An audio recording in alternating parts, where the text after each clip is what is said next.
నమస్తే అందరికీ. ఈ వీడియోలో అయితే పొలం దున్నిచ్చినాము, అట్లనే ఒడ్లు పెట్టినాము, అవన్నీ డీటెయిల్స్ అయితే చెప్తాను. ఇదైతే ఈ నారు 20వ రోజుది, కానీ ఇప్పుడైతే అప్డేట్ చేస్తున్నా మీకు. ఎందుకు లేట్ అయింది ఏంటి అనేది అయితే వీడియోలో మొత్తం చెప్తాను, చూసేయండి. Welcome to our channel Agritalks Telugu వ్యవసాయం ముచ్చట్లు. వీడియోకి అయితే లైక్ చేసి అట్లనే సబ్స్క్రైబ్ కూడా చేసుకోరి, ఛానల్ని కొత్తగా చూసి. ఫస్ట్ అయితే నారు ఇదైతే 20 రోజులది. ఈ ఆటికి 27 రోజులు, ఇంకా 3 రోజులు అయితే నాటు అయితే వేస్తాము. లేట్ అయిపోయింది నాటు వేయడానికి, ఎందుకంటే మాకు టైం కుదరలేదు. మేము వెళ్దామని అనుకున్నాం కాబట్టి ఇంకా నాటు వేయడానికి లేట్ అవుతుంది. సాటర్డే రోజు అయితే వెళ్తున్నాము, నాటేస్తారు. తీసింది 20వ రోజు అయితే నేనైతే అప్డేట్ చేస్తున్నా. 27వ రోజు చాలా లేట్ అయిపోయింది వీడియో ఎడిటింగ్కి. దున్నిచ్చిర్రు ఇంకా ఆ రోజే 20వ రోజు అయితే పొలం దున్నిచ్చిర్రు, వీడియో మిస్ అయింది. ఇది మా డాడీ వాళ్ళది, వాళ్ళు నార్బీకి ఇచ్చిర్రు కదా, అయిపోయింది వాళ్ళ నాటు. మాకు వాళ్ళకి ఆల్మోస్ట్ 1 వీక్ గ్యాప్ అన్నట్టు. వాళ్ళది ఇంకా నాటైతే వేసేసిర్రు. మాది నెక్స్ట్ ఇప్పుడు ఈ సాటర్డే, వచ్చే సాటర్డే అయితే నాటేస్తాం. అంటే వాళ్ళ నుంచే మాకు నీళ్ళు రావాలి కాబట్టి, ఇద్దరిది ఒకటేసారి అయితే నీళ్ళు సరిపోవు కాబట్టి అట్లా గ్యాప్ అయితే పెట్టింది మా డాడీ. వాళ్ళది అయిపోయిన తర్వాత మాదేస్తారు. అప్పుడైతే నీళ్ళకి కొంచెం ఇబ్బంది అయితే ఉండదు. వర్షాలు కూడా లేట్గా వచ్చినాయి కదా, అసలు పడతాయో పడయో. మా డాడీ అయితే ఫుల్ టెన్షన్ పడిర్రు. ఇంకా లాస్ట్కి ఏం చేయలేక జన్మేద్దాం అనుకున్నాడు, నారంతా అమ్మేసి. దేవుడి దయ వల్ల టైంకి అయితే వర్షాలు పడుతున్నాయి, ఇంకే ఇబ్బంది అయితే లేదు. ఇంకొంచెం గట్టిగా వర్షాలు అయితే పడాలి.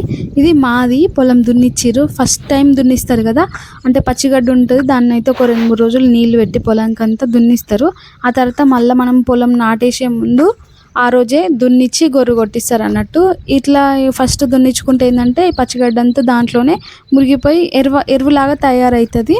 మంచిగా భూమి కూడా సారం పెరుగుతుంది, అట్లనే చదును అవుతుంది భూమి అంతా. ఇట్లా ఈవెన్గా అయితేనే మన వరి మొక్కలు అనేది మంచిగా పెరుగుతాయి.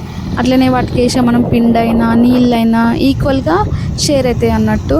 లేకపోతే ఇట్లా ఒడుగులు ఇట్లుందంటే పొలము, అసలు వరి మొక్కలు మంచిగా పెరిగాయి, వాటికి ఎరువులు సరిగ్గా అందాయి, నీరు కూడా సరిగ్గా అందదు. అందుకోసమే ఎంత మంచిగా దున్నించుకుంటే అంత మంచిగా నాటు కూడా పెరుగుతుంది. దున్నిచ్చుడు కూడా మెయిన్ థింగ్, మంచిగా దున్నిస్తేనే మంచి దిగుబడి అయితే వస్తుంది. ఇది మా డాడీ వాళ్ళది. నాటేసే రోజు కూడా మళ్ళీ దున్నిస్తారు, మళ్ళీ దున్ని గొర్రె కొట్టిస్తారు. మొత్తం 4 సార్లు అయితే దున్నుతారు. ఇట్లా ఒక్కసారి అడ్డంగా ఒకసారి పొడుగు ఒకసారి ఇట్లా 2 సార్లు దున్నుతారట. నాకు కూడా తెలియదు, మా డాడీ చెప్తే. వరి వేస్తే మాత్రం ఖచ్చితంగా నీళ్ళు ఎక్కువ ఉండాలి, నీళ్ళు లేకపోతే మాత్రం వరి పంట అస్సలు పెరగదు. నాటేసే వరకు అయితే ఖచ్చితంగా కావాలి. నాటేసేది అయిపోయిన తర్వాత ఏమో కానీ, ఇప్పుడు నాటేసేటప్పుడు ఏంటంటే ఇన్ని రోజులు ఎండలు కొడుతుండే కదా, నీళ్లు పెట్టినా అసలు భూమి మీద అడవకపోయేది. ఫుల్ గాలి వస్తుంటే ఆ గాలికి ఆ నీరంతా ఎవాపరేట్ అయిపోయి అసలు భూమి అనేది తడిగానే లేకుండే. ఫుల్ టెన్షన్ పడ్డారు మా డాడీ. ఎన్నిసార్లు నీళ్ళు పెడుతున్నా కూడా భూమి తడి ఉండలేదు, దున్నడానికి కష్టమవుతుండే.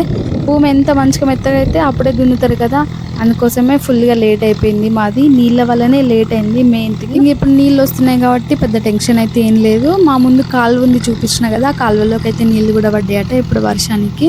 ఆ నీళ్ళు కూడా మాకు వస్తాయి.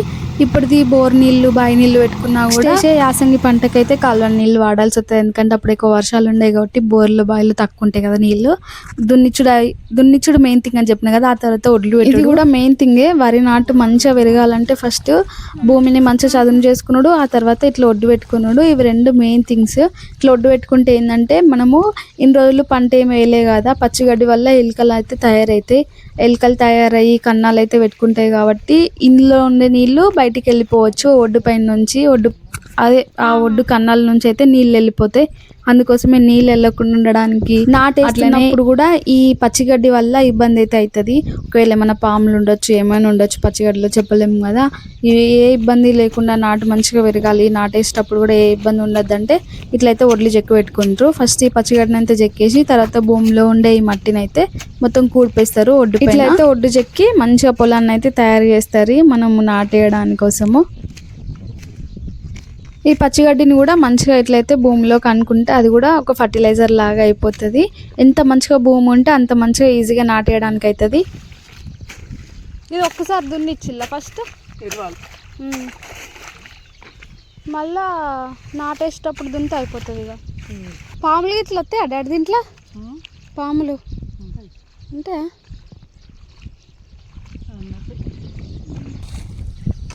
గీడ మట్టితోటి కూడా ఇప్పుడు అవసరం లేదు. ఇప్పుడు ఇటు మరి ఇట్లా కుడతావా? మట్టి మీదకి వెళ్ళి వేసుకుంటూ వస్తారా?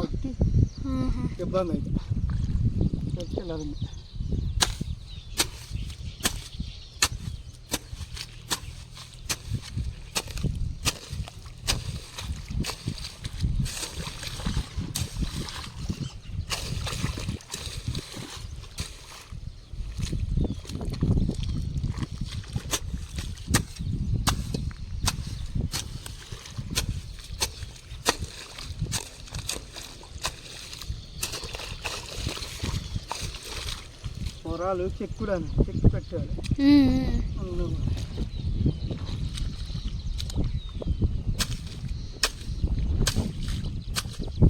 మళ్ళీ అయినా గడ్డి పెరుగుతూనే ఉంటుంది కదా.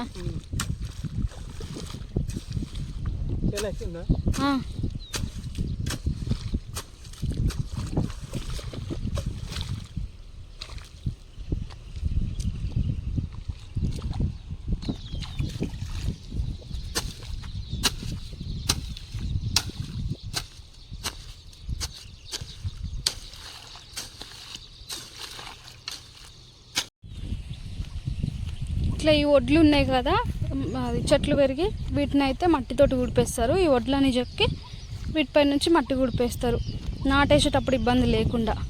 మళ్ళీ తర్వాత అవి వరి పెరిగేటప్పటికి గడ్డి కూడా పెరుగుతూనే ఉంటుంది.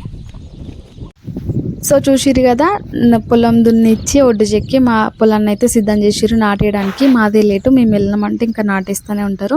సాటర్డే సండే అయితే నారు వీకిచ్చి నారేస్తున్నారు. సాటర్డే రోజు నారు వీకేటప్పుడు తీసుకోవాల్సిన జాగ్రత్తలు ఏంటనేది వీడియో అయితే అప్లోడ్ చేస్తా, చూసేయండి. ఈ వీడియోకి అయితే లైక్ చేయరి, అట్లనే కొత్తగా చూసేటోళ్ళు ఛానల్ సబ్స్క్రైబ్ కూడా చేసుకోర్రి.